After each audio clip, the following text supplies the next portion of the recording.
પંચમહાલના ઘોઘંબા ખાતે ભગવાન બિરસા મુંડાની 150મી જન્મજયંતિ નિમિત્તે નીકળેલી જનજાતીય ગૌરવ યાત્રા રથનું ભવ્ય સ્વાગત કરવામાં આવ્યું હતું. પંચમહાલ જિલ્લા વહીવટીતંત્ર અને આદિવાસી સમાજના સંયુક્ત આયોજન હેઠળ આજે ઘોઘંબા ખાતે ભગવાન બિરસા મુંડાની 150મી જન્મજયંતિ નિમિત્તે નીકળેલી જનજાતીય ગૌરવ યાત્રા રથનું ભવ્ય સ્વાગત કરવામાં આવ્યું હતું. ભારત સરકાર દ્વારા 150મી જન્મજયંતિ નિમિત્તે આ વર્ષને જનજાતીય ગૌરવ વર્ષ ઉત્સવ તરીકે ઉજવવાનો નિર્ણય લેવામાં આવ્યો છે.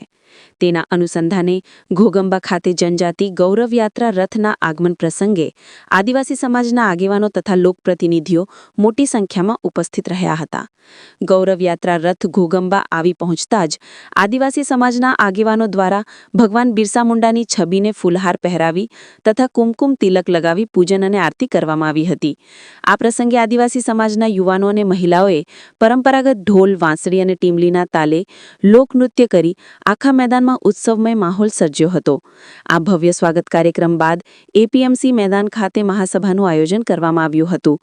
મહાસભામાં ગુજરાત રાજ્યના મંત્રી પીસી બરંડા, પંચમહાલ જિલ્લાના પ્રભારી રમેશભાઈ કટારા, પૂર્વ મંત્રી કુબેરભાઈ ડિંડોર, પંચમહાલ સાંસદ રાજપાલસિંહ જાદવ, છોટાઉદેપુર સાંસદ જશુભાઈ રાઠવા, કાલોલ ધારાસભ્ય ફતેહસિંહ ચૌહાણ, પંચમહાલ જિલ્લા ભાજપ સંગઠન પ્રમુખ મયોકભાઈ દેસાઈ, ઘોઘંબા તાલુકા ભાજપ પ્રમુખ નરેન્દ્રસિંહ પરમાર, તાલુકા પંચાયત પ્રમુખ હેમંતભાઈ રાઠવા, ઘોઘંબા સરપંચ નિલેશભાઈ વરિયા, સરકારી અધિકારીઓ, ભાજપના કાર્યકરો તથા આદિવાસી સમાજના હજારો લોકો ઉપસ્થિત રહ્યા હતા.